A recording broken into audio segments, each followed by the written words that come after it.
Merci. Je voudrais remercier tout d'abord au nom de tous les travailleurs.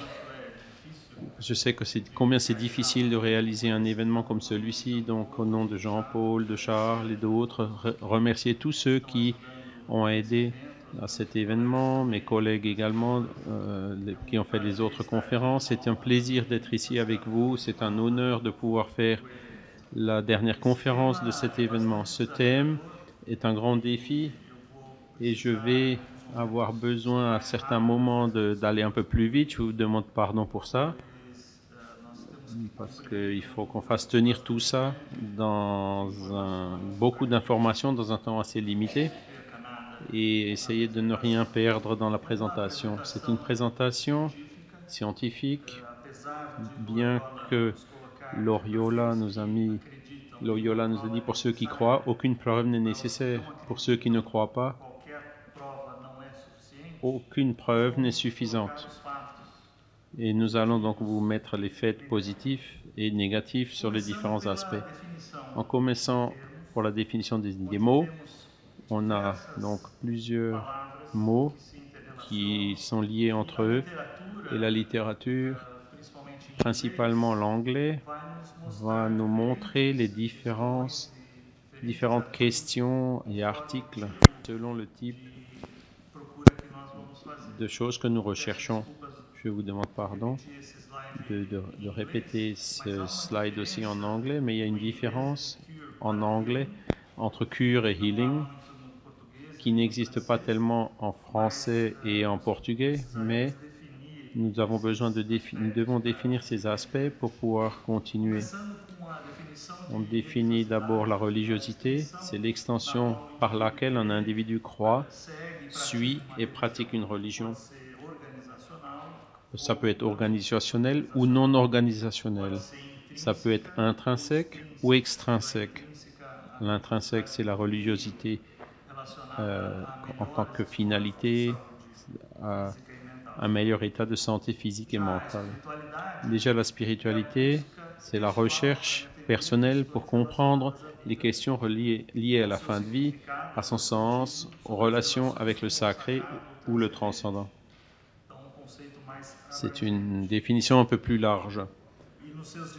Et dans ces divers aspects, conceptuel, comportemental, social, subjectif, à la fin, au fin de compte, il y a des croyances, des pratiques et des expériences spirituelles et religieuses. La guérison spirituelle, elle peut être définie comme une réponse complète d'un état de santé attribuable à une intervention ou une pratique spirituelle. Ce qu'on appelle le spiritual healing ou le soulagement spirituel, c'est une amélioration d'un état de santé attribuable à une intervention ou une pratique spirituelle.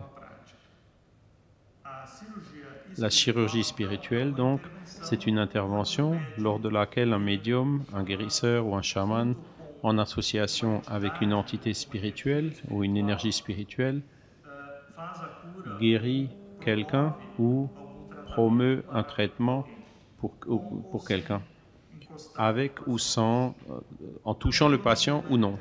Dans la littérature, on trouve aussi le mot miracle, qui vient du latin miraculum. Et il faut aussi qu'on cite cette phrase de Saint Augustin. Le miracle ne se produit pas en contradiction avec la nature. Ce n'est pas un événement surnaturel, mais c'est en contradiction avec ce que nous comprenons de la nature. Les phénomènes sont donc autour de nous et on doit les considérer naturels et non pas surnaturels. C'est important de comprendre et de définir aussi ce que sont les thérapies alternatives ou complémentaires, où ces traitements spirituels sont intégrés. La thérapie complémentaire, c'est la pratique qui est associée à la médecine conventionnelle, alors que la thérapie alternative, c'est celle qui remplace la médecine conventionnelle. Et le NIH, le Centre américain de santé, a un chapitre pour les thérapies intégratives complémentaires et les chiffres sont assez impressionnants puisqu'un bon pourcentage des adultes et d'enfants aux États-Unis ont recours aux approches des thérapies complémentaires. Il y a une dépense annuelle de 34 milliards de dollars et donc ça prend une dimension sociale extrêmement importante. La division de ces thérapies complémentaires se fait par 4 chapitres ou par 4 items. Les systèmes médicaux alternatifs comme la médecine chinoise, etc. Ils mettent ici le spiritisme dans cette catégorie, qui n'est pas tout à fait ce qu'est le spiritisme au Brésil ou en France, mais c'est une forme de classer donc le spiritisme. Il y a aussi les thérapies biologiques qui sont sur les diètes, les herbes, les vitamines. Il y a les techniques corporelles ou manipulatives, la chiropraxie, les massages et les thérapies corps-esprit, comme celles qui sont listées ici, et aussi la thérapie énergétique ou dans laquelle on peut mettre donc l'imposition des mains, le passe ou le reiki. Plusieurs maladies ont une utilisation intense en fréquence, mais dans certaines situations comme le cancer, on a une fréquence plus importante à cause de la particularité de cette maladie. Et dans ce cadre, cette recherche publiée dans le JAMA, on peut voir que la guérison spirituelle a été utilisée par 7% des personnes et le energy healing donc par presque 4% des personnes. Il y a donc une utilisation intense dans ce cas par une population étudiée au Mexique. Donc les rituels chamaniques ont aussi été utilisés par 5% de la population. Et dans cette population de la Colombie aussi, on voit que un grand pourcentage a utilisé des thérapies religieuses comme forme de traitement. Et une recherche au Brésil nous a montré également chez des patients avec le cancer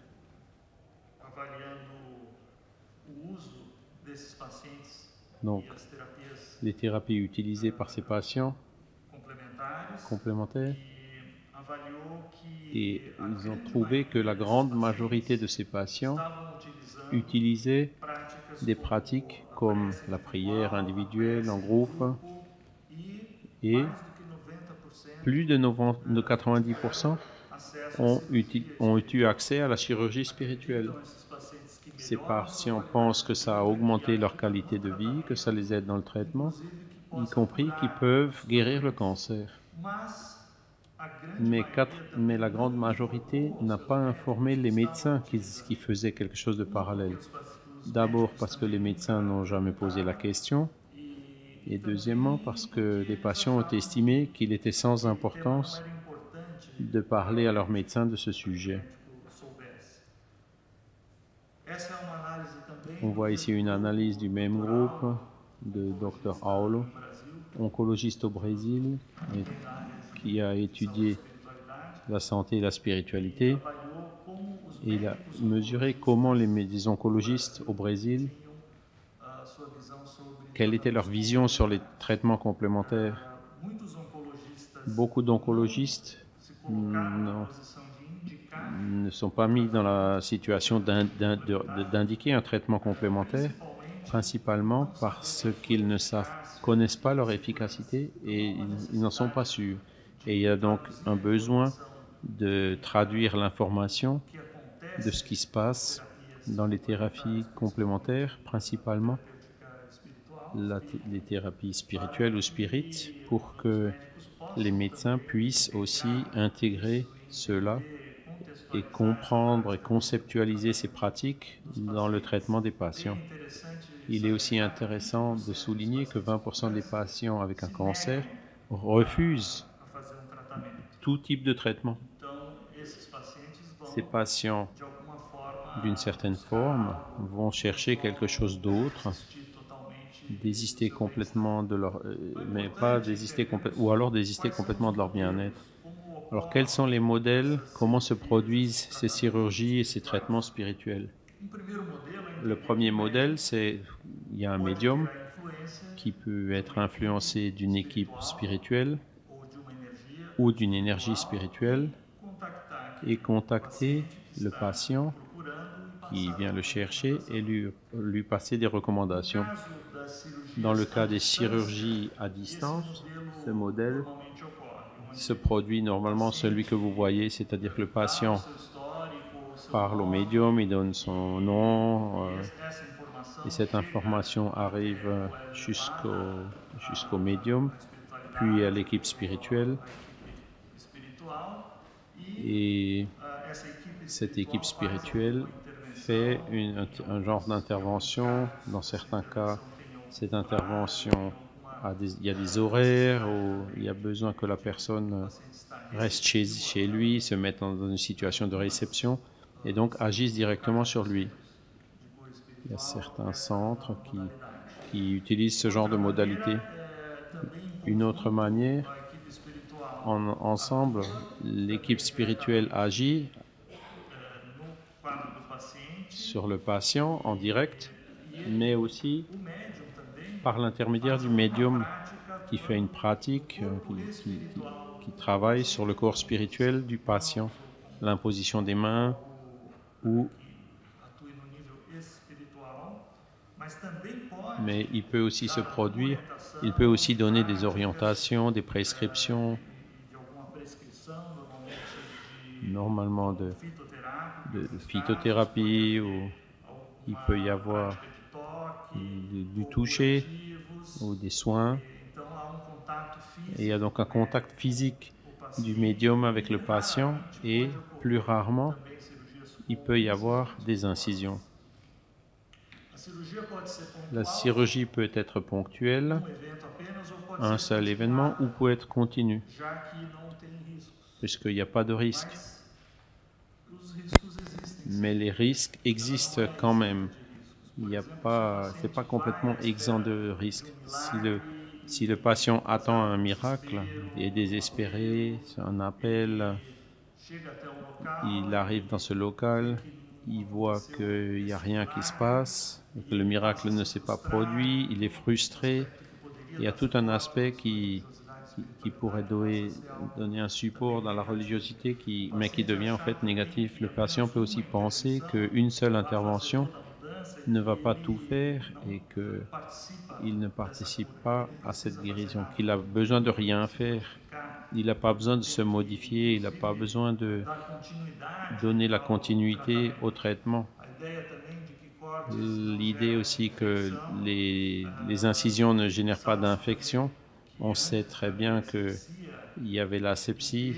Avant qu'il y avait l'asepsie, quand on faisait des incisions il y a quelques siècles, il y a aussi des personnes qui n'avaient pas d'infection. Mais ce n'est pas non plus un phénomène surnaturel de ne pas avoir d'infection après une incision.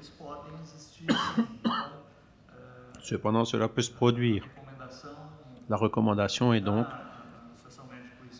de l'association de médecins spirites, c'est que les chirurgies ne doivent pas présenter d'incision. Et aussi, quand le médium est démasqué, la personne a confiance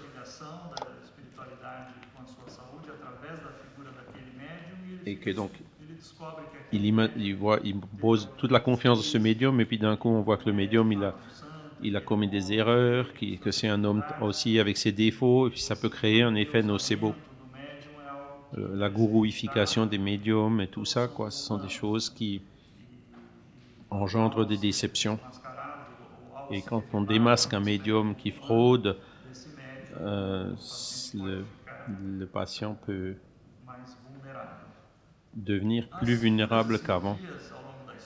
Les guérisons et chirurgies spirituelles dans l'histoire se sont produites normalement par des médiums, des chamans, un leader spirituel qui avaient des pouvoirs surnaturels, qui avaient un contact avec les morts, faisaient des prévisions du futur, qui produisaient des événements surnaturels, donc les pagés, dans certaines villes des tribus indigènes brésiliennes, le pagé était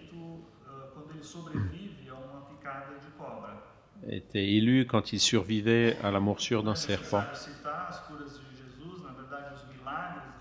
Les miracles de Jésus aussi, qui étaient aussi considérés surnaturels, la multiplication des pains, les transformations de l'eau en vin, les exorcismes et la résurrection.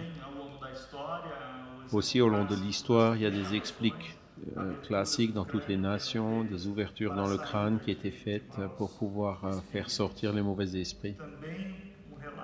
Il y a aussi des récits intéressants. C'est l'expérience d'une médecin, Jacqueline Dufin, qui en 1990 a été invitée à fournir un témoignage d'expert sur un cas de leucémie. Et elle ne savait pas de quoi il s'agissait. Et ensuite, elle a reçu une lettre du Vatican disant que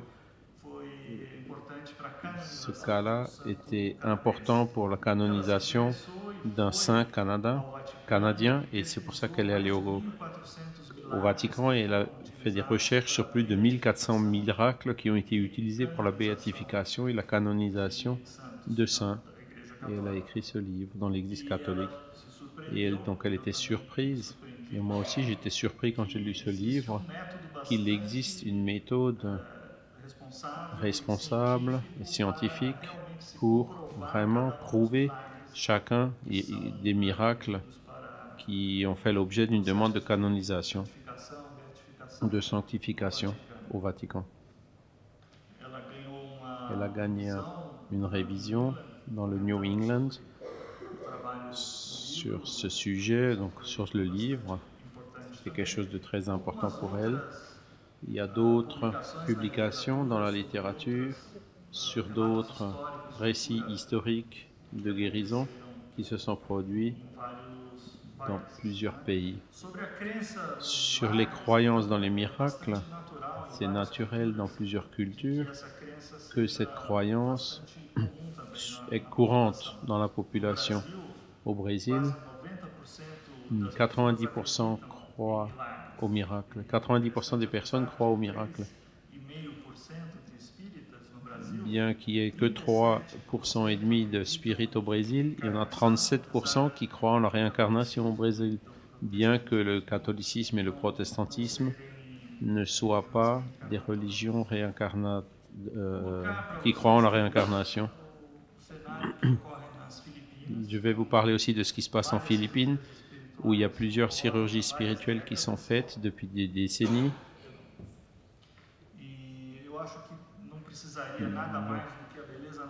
Il y a la beauté naturelle du paysage, donc il suffirait à faire que les personnes guérissent, mais il existe aussi un territoire très productif et plusieurs occurrences de chirurgie spirituelle ont eu lieu aux Philippines. Le Brésil et les Philippines sont les deux pays où on le fait le plus de chirurgie spirituelle.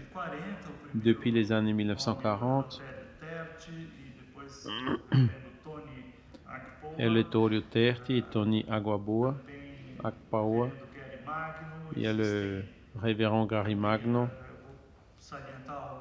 Je vais en montrer aussi quelques-uns qui étaient assez fameux, qui ont été allés aux États-Unis et qui éventuellement ont aussi été emprisonnés pour fraude. Et c'est le cas le révérend Gary Magno demandait $100 par patient. Et il y avait un système d'abonnement à vie où la personne payait $2000 en pouvant faire des chirurgies donc avec lui. Donc c'était un bon négoce parce que chaque fois qu'on était malade,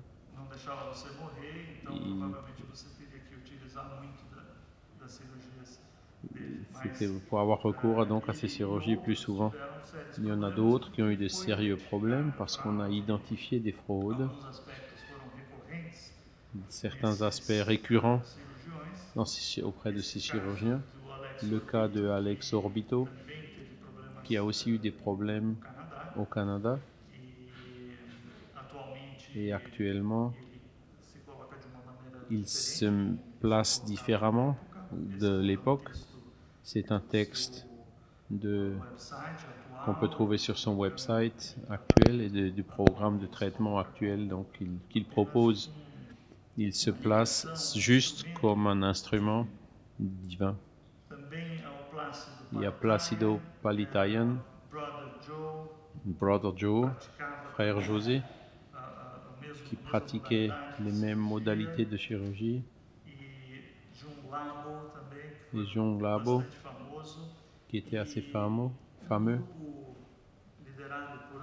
et un groupe dirigé par André Cole a analysé ces chirurgies du point de vue de la magie.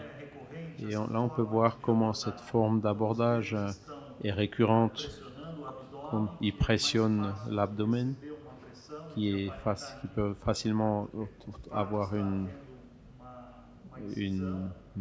se déformer et puis faire penser qu'il y a une incision, mais la caméra, elle filme toujours par devant et un mur derrière, et donc il n'y a aucun film de derrière qui montre vraiment ce qui se passe derrière les mains du chirurgien. Et ce récit montre que c'est un truc connu de magie. Ils font à un certain moment aussi apparaître, là comme vous pouvez le voir ici à gauche, de faire apparaître une explosion de sang. Beaucoup de récits montrent aussi que le sang n'était pas d'origine humaine, c'était soit un sang animal ou une peinture qui était utilisée. Et donc dans ce livre qui décrit ces événements, un élève de Tony Mpoa a dit pourquoi est-ce qu'il faut qu'il y ait ces saignements. Et il dit, il faut que j'impressionne les personnes, que je fais vraiment quelque chose. C'est Tony lui-même qui le disait comme ça. Donc, on peut comprendre l'importance de l'effet placebo dans ces chirurgies. On sait qu'une capsule, un comprimé plus grand, a un effet plus grand qu'un comprimé plus petit, avec la même dose. 2 comprimés d'une même dose fait un effet plus grand qu'un comprimé uniquement avec la même dose. 2 comprimés donnés en une fois fonctionnent mieux que 2 comprimés donnés séparément, même avec le même dosage. Une capsule grande fonctionne mieux qu'un comprimé petit. L'injection fonctionne mieux qu'une capsule. La marque aussi fonctionne mieux que le générique. Le plus cher fonctionne mieux que le moins cher. Et la forme dont le traitement est donné dans la littérature médicale parle très bien de cette importance, et dans les recherches sur l'effet placebo est basique pour évaluer l'effectivité de ces traitements. Il est donc important de savoir et de comprendre quel est le modèle de guérison. Comment est-ce qu'on doit interpréter les récits de guérison? Donc il faut entendre le type de maladie. Si c'est une maladie qui est en rémission, il y a le temps qui va apporter une amélioration pour la personne. Ça dépend aussi de l'implication de la personne. Si la personne change ses habitudes, les attitudes, si elle croit, si elle s'implique dans le traitement, et aussi si ce traitement est fait que ponctuellement ou si elle s'éduque et si elle fait un traitement spirituel subséquent avec une continuité pour que son implication, les autres situations de santé mentale ou de comportement peuvent influencer positivement sur leur santé. Le pouvoir de l'intervention, la magnitude de l'intervention, le pouvoir du médium, qu'il est très difficile de mesurer, d'établir ou de concrétiser, mais que dans plusieurs de ces récits, on voit l'effet que ça peut avoir. Et même si on cite les mauvais exemples des chirurgiens philippins, naturellement, il y a aussi beaucoup de livres qui montrent et qui ont prouvé des cas où il y a eu une très bonne réponse clinique donc à leur intervention. Je ne suis pas ici pour juger qui c'est qui a raison, qui c'est qui a tort, mais de citer les faits et dans une construction où on peut analyser ces faits avec un plus grand nombre d'évidences, d'aspects possibles, pour qu'on puisse en tirer nos propres conclusions. Il y a aussi quelque chose qui est souvent critiqué quand on parle de la question de mérite. Les critiques de ces traitements complémentaires, ils disent que c'est très facile de dire si la personne s'améliore, c'est parce que grâce à l'intervention, et si elle ne s'est pas améliorée, c'est parce qu'elle ne le méritait pas. Et donc ça aussi, ça peut générer une culpabilisation, ça peut générer une frustration auprès de la personne qui peut penser qu'elle n'a pas eu le résultat attendu. Parfois elle va mieux, mais elle voulait aller encore mieux. Et donc ça génère une frustration et elle pense qu'elle n'a pas eu de mérite, qu'elle est un être inférieur, qu'elle rentre dans un cycle de culpabilisation et de dépression qui finit par faire que la situation s'empire. Donc c'est une explication qui a un sens d'un point de vue spirituel ou religieux. L'explication peut quand même être dangereuse. Et vous voyez ici ce modèle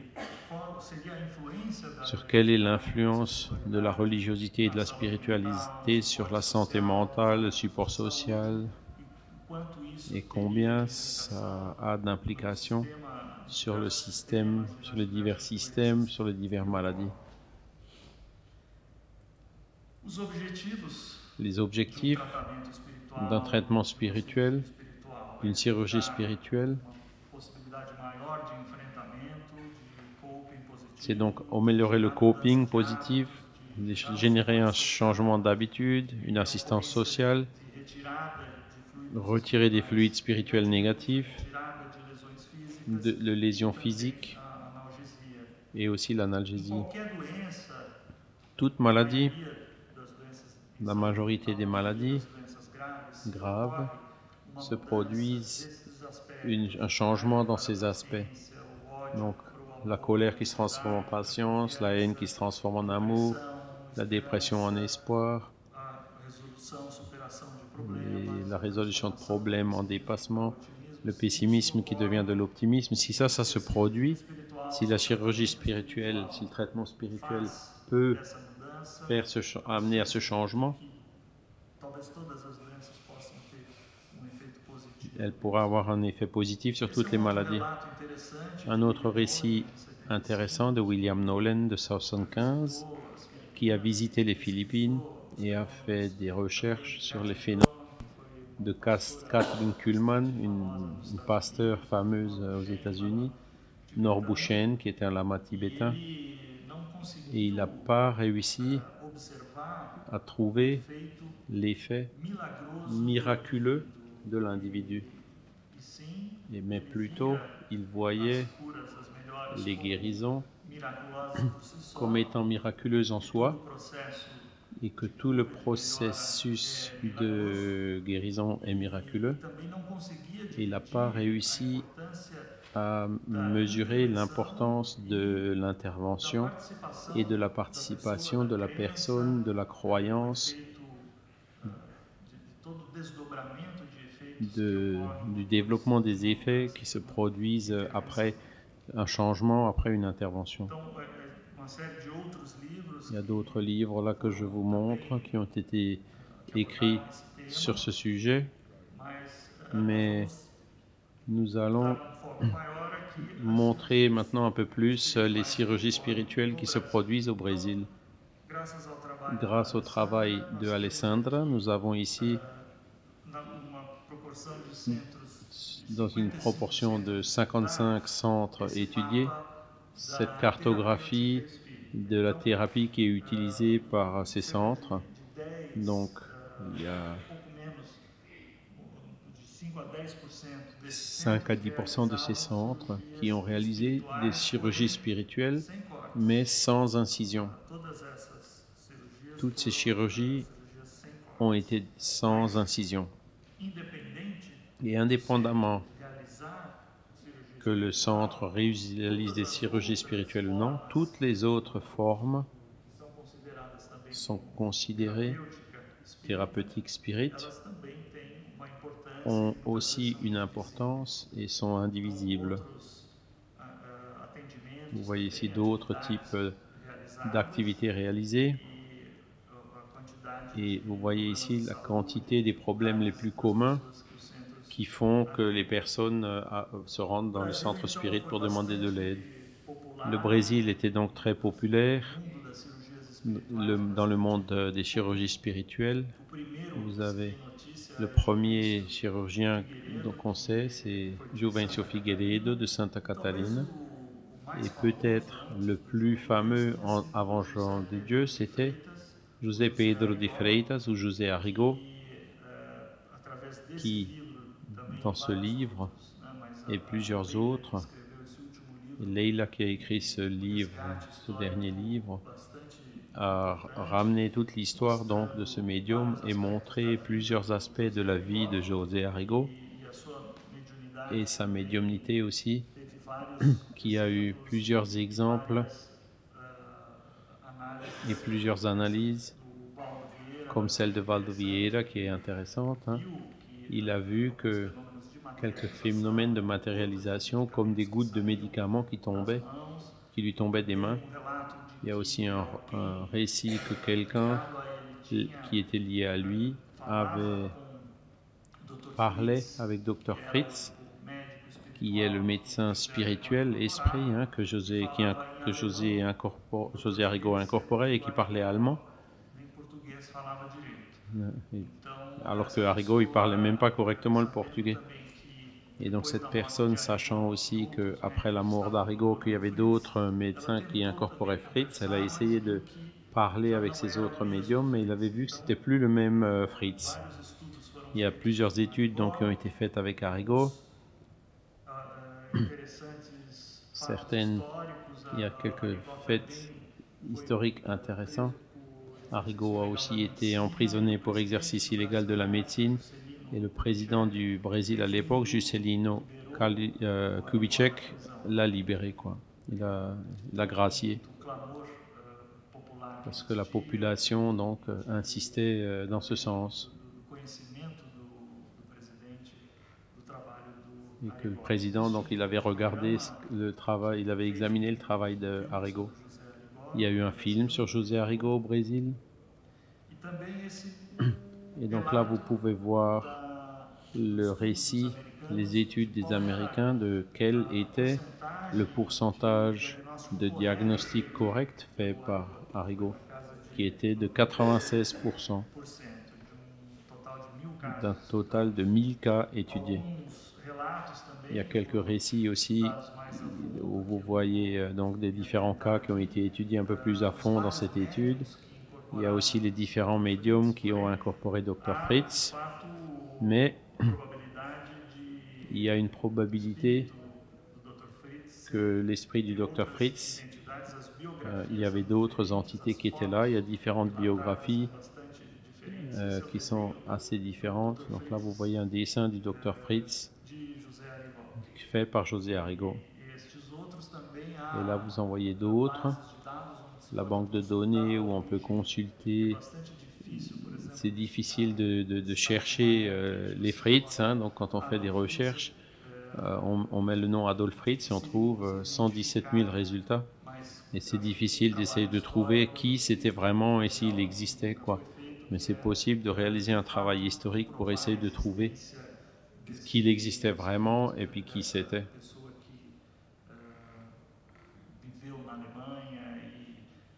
Qui a vécu en Allemagne.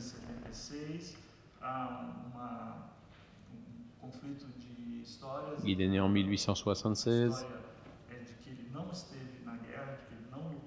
Donc il n'a pas fait la guerre, mais d'autres biographies disent que c'était probablement une autre personne aussi.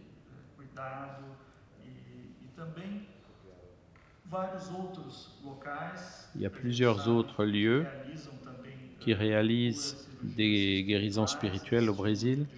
Vous en voyez un ici à Rio de Janeiro, Tupiara, l'art de Frei Luis.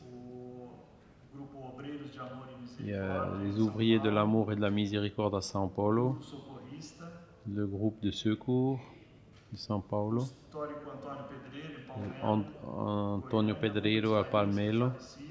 Il y a Rubens Farias qui s'est désincarné et qui dit quelque chose de très important. Lui-même dit, cette image qui n'est pas très nette, il dit que derrière cette injection qu'il appliquait aux personnes, c'était de l'iode, une préparation qui était faite. Il n'y avait rien, c'était juste le besoin de retrouver l'affect chez les personnes. Et vous trouvez aussi d'autres récits. Jean de Dieu lui-même, il dit que les gens demandent à ce qu'on fasse une chirurgie ouverte ou avec incision. Il dit que c'est pas toujours nécessaire, mais qu'il le fait quand même parce que la personne le demande. Une autre question intéressante, c'est la prédominance de médecins spirituels d'origine allemande. Pourquoi est-ce que cela existe? Il y a d'autres guides spirituels d'autres nationalités, mais il y a une prédominance des Allemands, donc dans ces chirurgies spirituelles, il y a donc une ambiance favorable donc, pour Hahnemann, Rudolf Steiner, et c'est une question aussi qu'il faudrait essayer de développer. Voilà, on va parler un peu de Jean de Dieu, qui est actuellement le plus fameux, qui a fondé en 1976 la maison Ignacio de Loyola, et qui reçoit 3000 fidèles par semaine, qui y voyagent aussi dans différents pays du monde pour réaliser ces pratiques. Donc là, vous voyez des images de ce local. Vous voyez aussi donc comme il reçoit les personnes les mardis, les jeudis et les mercredis, jeudis et vendredis. Et la majorité des personnes sont des étrangers, 80%. Contrairement à ce qui est classique dans le centre spirit brésilien, les personnes n'utilisent pas toujours du blanc dans un centre spirit, mais chez lui, il y a une règle d'utiliser des vêtements blancs. Et donc, il ne se place pas comme un spirit, il se place comme quelqu'un d'œcuménique, malgré le grand lien qui est fait entre le travail de Jean de Dieu et le spiritisme. Il y a les chirurgies le plus souvent sans incision. Et ce qui est peut-être le plus important, le plus intéressant, c'est la pyramide. C'est un courant de prière, une chaîne de prière qui prie pour tous ceux qui sont tous les nécessiteux. Et il y a la prescription aussi de la passiflore, c'est une phytothérapie utilisée pour l'anxiété. Il y a l'eau fluidifiée, magnétisée. Et donc, si vous avez une petite recette, prendre de la passiflore 3 fois par semaine. Et il existe une séquence de choses.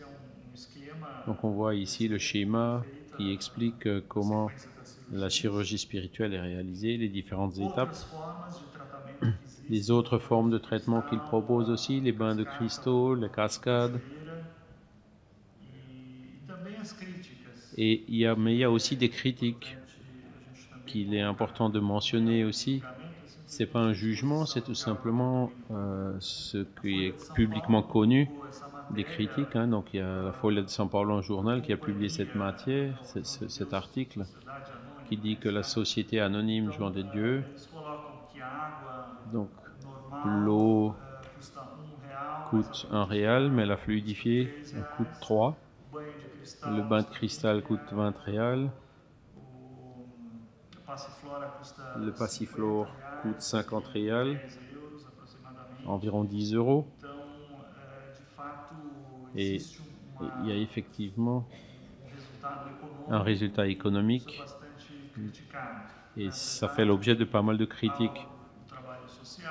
Mais il y a un travail social, il y a aussi des personnes qui disent dans les sites et qui montrent combien tout ça, ça n'a pas d'importance. 50 réals, c'est pas cher pour quelqu'un qui est guéri. Il y a plusieurs opinions à ce sujet, mais chaque fois qu'il y a une question financière qui est impliquée, donc il y a les risques qui sont associés à ça. Et là, donc, il se justifie pourquoi est-ce qu'il faut payer. Donc, c'est important de lire ça aussi. Il y a aussi quelques récits et des opinions de quelques médecins sur le sujet, des opinions un peu plus radicales et difficiles.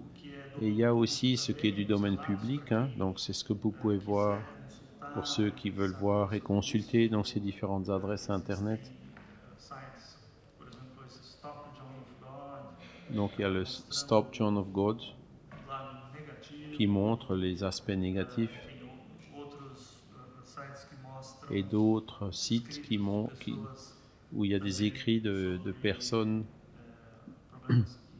qui rapportent des problèmes qui ont eu lieu. Donc il y a aussi des recherches réalisées. Dans le cas de la revue de l'Association des médecins brésiliens, faite par notre frère Alexandre, qui était parmi nous aujourd'hui. Donc il y a un sommaire de 10 cas qui ont été étudiés et qui a montré qu'il n'y a pas eu d'infection, qu'il n'y a eu aucun problème avec ces patients. Il y a cet article aussi qui parle de témoins et de certains cas qui ont eu des améliorations. C'est une recherche donc, qui a été faite en 2014. Et il y a aussi quelque chose qu'il faut qu'on comprenne. Pourquoi est-ce que les chirurgies spirituelles se sont tellement développées au Brésil? Il y a le syncrétisme religieux, le lien avec l'Umbanda, le catholicisme, le spiritisme, le concept que les êtres humains ont un corps physique et un corps spirituel, que la maladie peut avoir pour origine le corps spirituel, que les esprits désincarnés sont en contact permanent avec le monde physique et que les êtres humains peuvent incorporer des guides spirituels afin de guérir. Donc, par une énergie spirituelle dans ce sens. La prescription ou la thérapie spirit,